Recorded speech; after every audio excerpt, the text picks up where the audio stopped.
Hola, ¿qué tal compañeros? Somos el equipo D, conformado por mis compañeros Jacqueline, Gaby, Elías, Alexis, Donaldo y su servidor Sai. Vamos a presentar en esta ocasión el tema llamado generación de código objeto. Bueno, buen día, maestro. Da un poquito de introducción qué es el tema de la unidad generación de código objeto. Bueno, el generador de código objeto, como lo menciona, transforma el código intermedio optimizado en código objeto de bajo nivel. Toma código intermedio y genera código objeto para la máquina considerada es la parte más próxima a la arquitectura de la máquina. Habitualmente se escribe a mano y es la fase final de un compilador.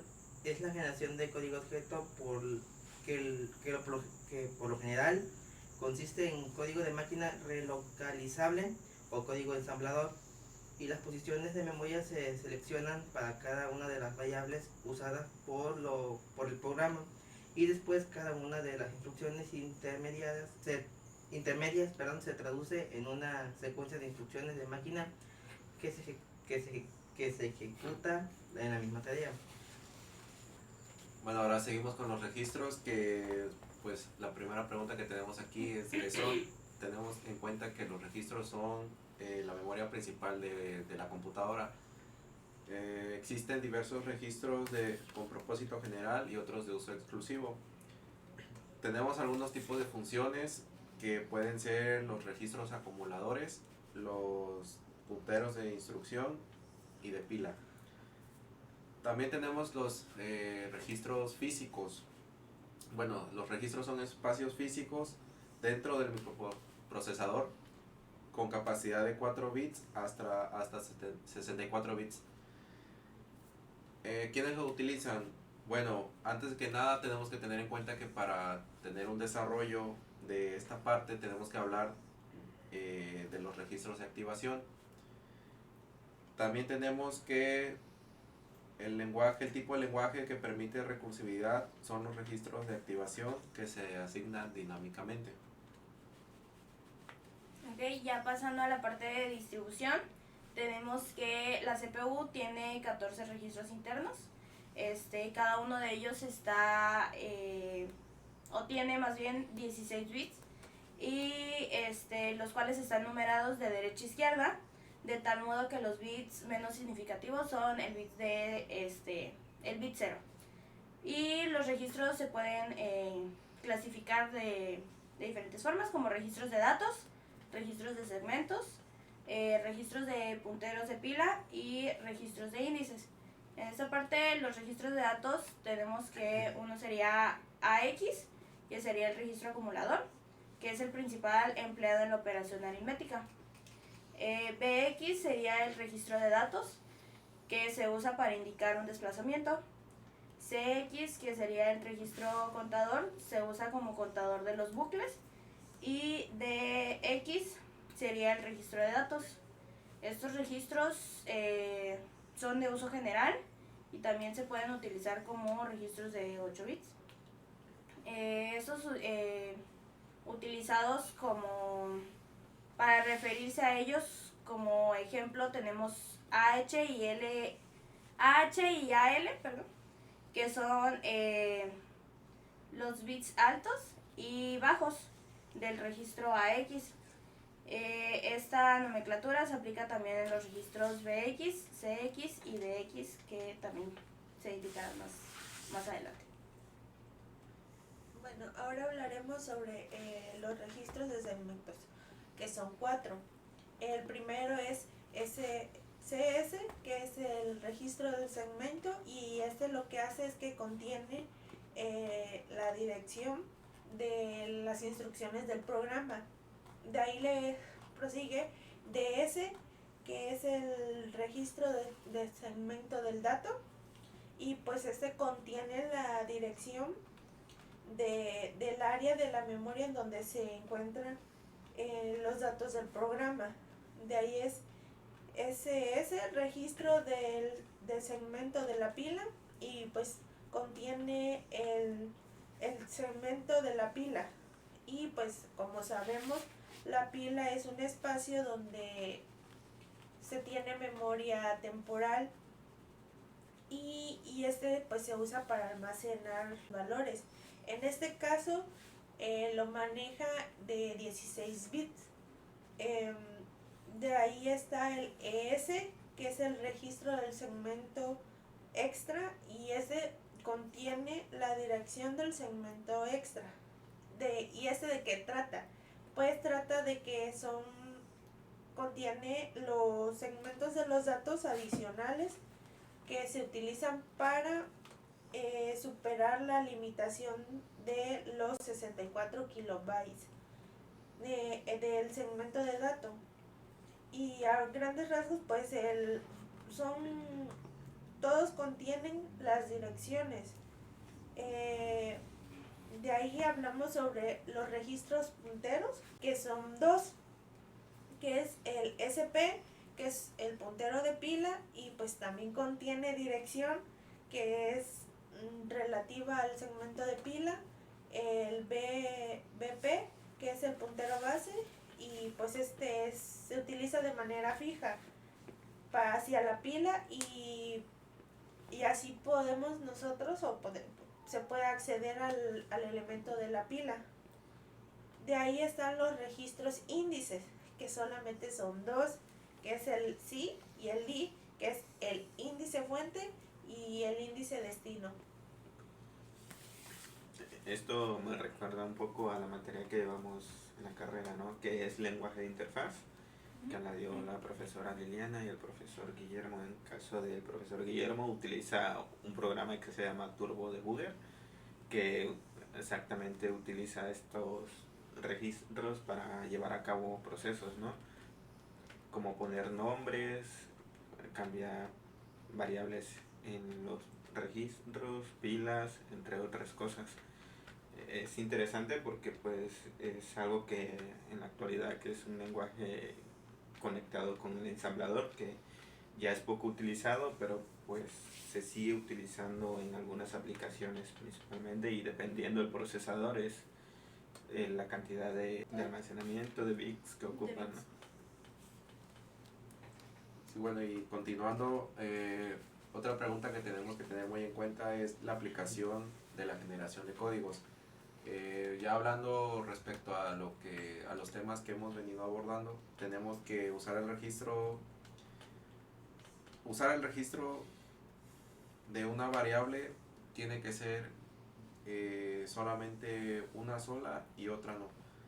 Tenemos usar un registro vacío si lo hay. Si no lo existe, tenemos que usar un registro que esté ocupado, y posteriormente actualizar el descriptor del registro. Y si no tenemos esa opción, lo que tenemos que hacer es usar la posición de la memoria de la variable X. Sí, como bien mencionaban mis compañeras, algunas son de propósito general, que se utilizan en otras cosas, como para almacenar datos que necesitamos más adelante, o tener reservada alguna palabra. Así es. Bueno, y ahora pasaremos con el lenguaje ensamblador. Y para empezar, ¿qué es? Bueno, el lenguaje ensamblador en sí es un lenguaje de programación de bajo nivel, del cual pues básicamente se encarga de programar directamente a lenguaje máquina, por así decirlo. Es un lenguaje más difícil de programar, ya que va enfocado directamente al procesador, a cada tipo de procesador que contenga la máquina. Entonces, por ende, es muy difícil de programar. En sí, pues eso sería el lenguaje ensamblador. También recuerdo que por ahí en unas clases, como dijo mi compañero con la maestra Liliana, en mi caso, nos comentó que era más difícil llevar el código del lenguaje ensamblador a otra máquina, por el mismo problema que pues cada máquina tiene diferente procesador. Entonces pues también digamos que dentro de lo que cabe es un lenguaje, pues aparte de que ya no es utilizado, no es recomendable, porque tiene poca portabilidad, por así decirlo, ya que hoy en día pues programamos, no sé, en Java, y cualquier otra computadora puede correr el programa siempre y cuando pues tengas Java, ¿no? En este caso, en un lenguaje ensamblador, pues no, porque se hace directamente para el procesador. Pero bueno, hoy en día pues ya casi no se utiliza, solamente en ocasiones muy específicas, que es cuando hay que interactuar directamente con el hardware. También por ahí recuerdo un ejemplo que nos dio la maestra, que era en los campos de riego, cuando se tienen que prender los aspersores para regar las plantas. Se puede emplear el lenguaje ensamblador combinado con lenguaje máquina para que se prendan a cierta hora del día en automático los campos de riego. Entonces, pues bueno, eso sería el lenguaje ensamblador. Ok, hablando del lenguaje ensamblador, tenemos que tiene dos características como que muy principales.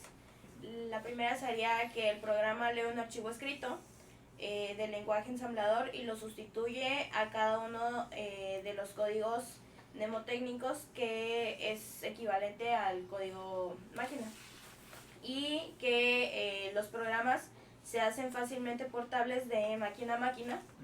Y el cálculo de bifurcación se hace de manera igual un poco más fácil. También tiene su clasificación, que tiene dos. La primera son los ensambladores básicos, que estos son de muy bajo nivel, y su tarea consiste básicamente en ofrecer nombres simbólicos a las distintas instrucciones, parámetros y cosas tales como los modos de direccionamiento.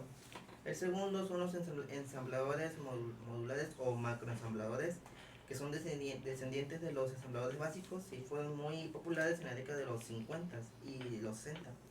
Y fueron antes de la generalización de los lenguajes de alto nivel. Y una macroinstrucción es el equivalente a una función en un lenguaje de alto nivel. Bueno, continuando, tenemos las operaciones básicas, que en un lenguaje ensamblador son la suma, la resta, la multiplicación y la división. Esto es algo que necesitamos saber, ya que pues es información que pues nos suma sobre la arquitectura y el sistema operativo de los programas. Pero aquí la idea más que nada es pues definir los parámetros que esta información va a tener, o sea, con lo que te va a definir esta información. Que es hacer el programa, es propiamente hacerlo en un lenguaje ensamblador, y siguiendo la convención de parámetros, manejar registros y posiciones de memoria, devolviendo los resultados en su respectivo lugar.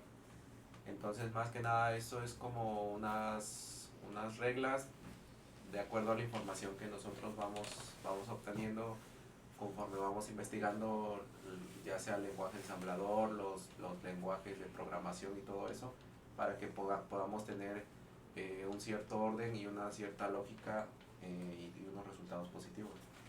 Recordemos que el lenguaje ensamblador es el lenguaje más parecido al lenguaje máquina. Es una forma de decirle a la computadora en lenguaje ensamblador y que ella entienda en su lenguaje máquina lo que nosotros le queremos indicar o lo que le queremos dar a entender, o la operación que queremos llevar a cabo.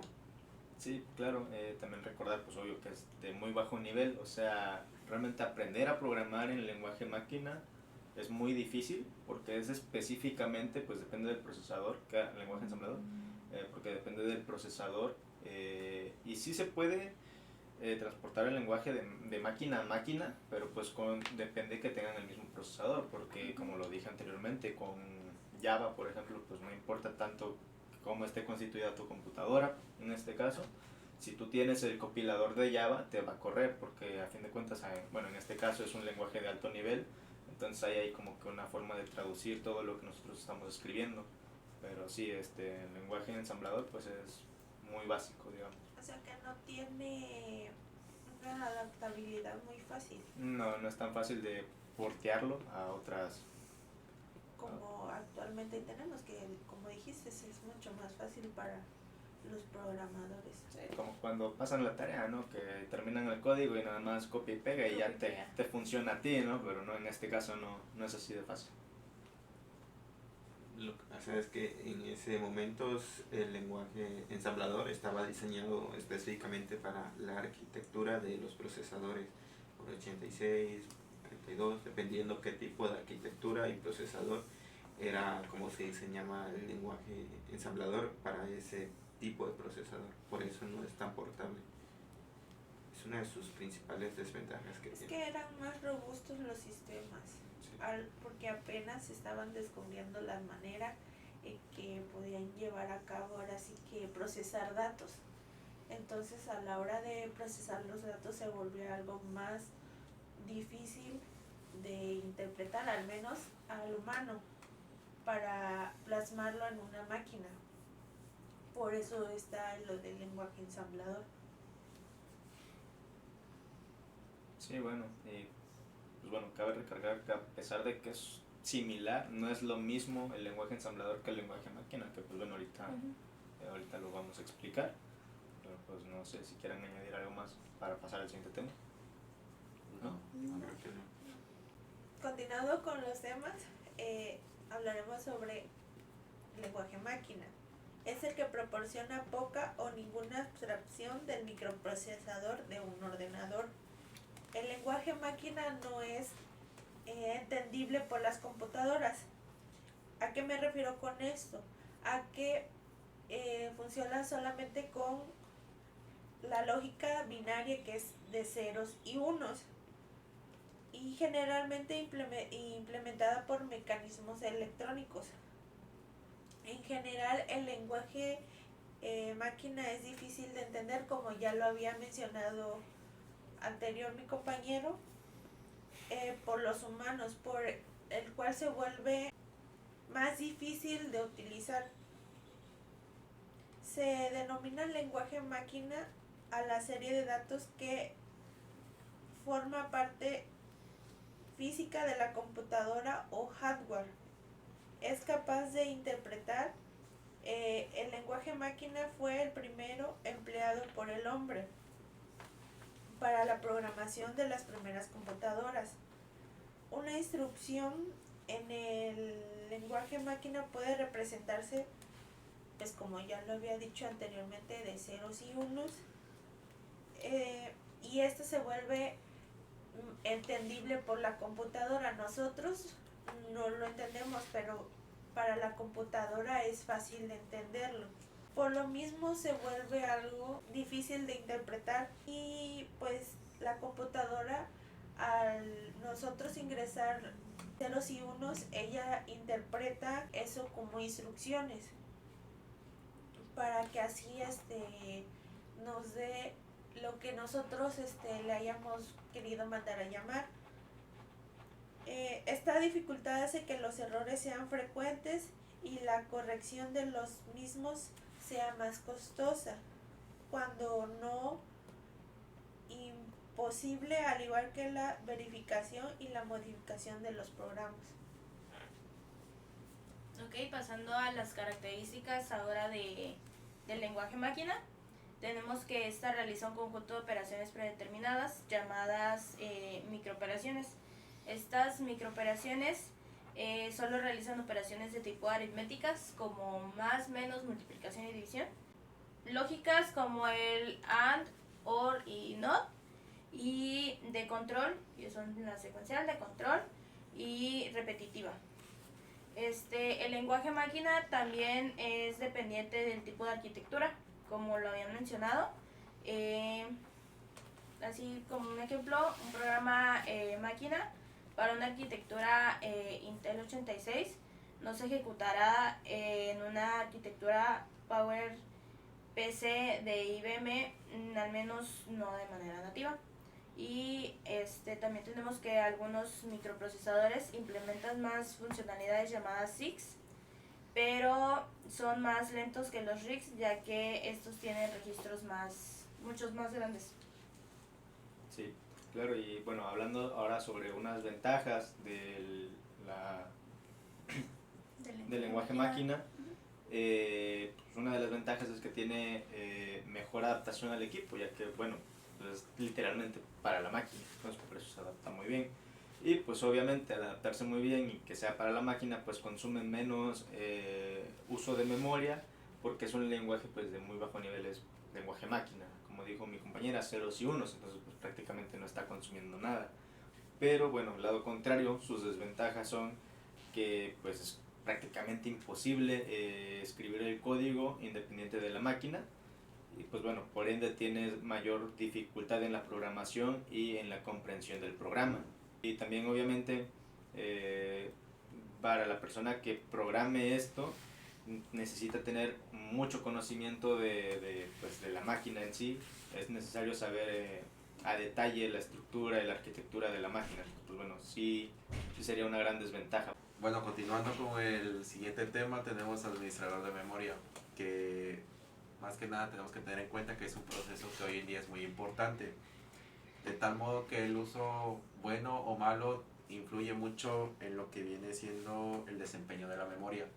Para esto tenemos que tener importancia de lo que vamos a hacer y lo que, o sea, la idea principal que debemos tener para realizar nuestro código. En general, un ensamblador tiene un administrador de memoria más limitado que un compilador. La mayoría de los lenguajes de programación, el uso de punteros no estaba vigilado, por lo que se tienen muchos problemas con el uso de memoria. Esto quiere decir que no estaba tan estructurado, que presentaba diversos problemas en la memoria al momento de ejecutar o realizar el código de ensamblador. De los lenguajes más recientes controlan el uso de punteros y tienen un programa denominado recolector de basura que se encarga de limpiar la memoria no utilizada, mejorando el desempeño del código. También tenemos que la memoria principal puede ser considerada como un arreglo lineal de localidades de almacenamiento de un byte de cierto tamaño. Cada localidad de almacenamiento tiene asignada una dirección que le identifica y se distingue en los siguientes propósitos del sistema de administración de memoria, que tenemos la protección. Por ejemplo, si varios programas comparten la misma información de la memoria principal, se debe asegurar que el programa no sea capaz de cambiar las ubicaciones que no pertenezcan a él. Esto quiere decir que una acción de escritura puede tener efectos más graves que uno de lectura. También tenemos que esta última que acabo de comentar tampoco debería de estar permitida, porque proporciona algo de privacidad al programa. Bueno, hablamos sobre el comportamiento. Este objeto parece contradecir al anterior. Sin embargo, a veces es necesario para los usuarios poder compartir y actualizar información. Por ejemplo, una base de datos.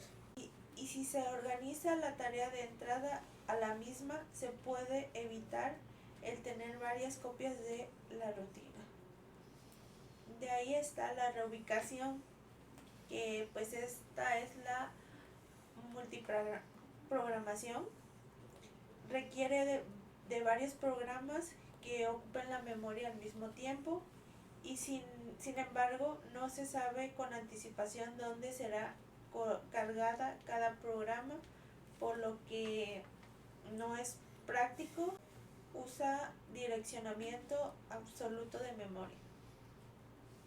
Ok, y por último, pasando a la organización, tenemos la física y la lógica, en la cual en la física nos dice que debido al costo de una memoria principal rápida, se usa en un conjunto de memoria secundaria mucho más lenta y por consiguiente barata, a fines de extender la capacidad de la memoria.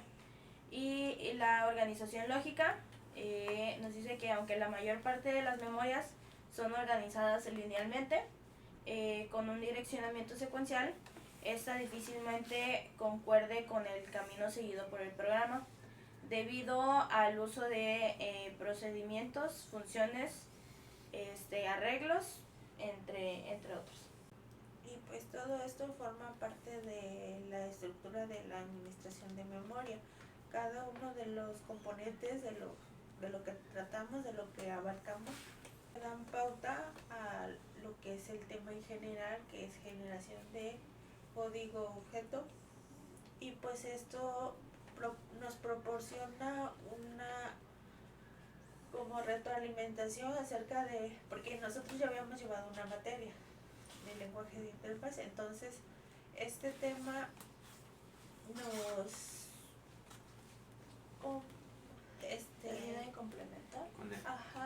tiene una conexión, que todo forma parte de la computadora, de lo que venimos hablando, que son nuestros analizadores, el analizador semántico, los árboles, todo forma parte de la estructura. Sí, más que nada por ser el último componente del analizador, tiene que haber una comunicación del analizador con la máquina. Por eso se utiliza, vemos este tema para saber cómo es esta comunicación, porque nosotros utilizamos tokens que la máquina convierte en lenguaje máquina. Entonces lo que hacemos al hacer un analizador es pasar las instrucciones que nosotros queremos dar a conocer o darle a la máquina al lenguaje máquina. Por eso todo esto pasa a ser el último tema para poder tener esa conexión con la máquina. Bueno, sin más comentarios al respecto del tema, cerramos este tema y nos vemos en la próxima. Muchas Adiós. gracias. Bye. Bye.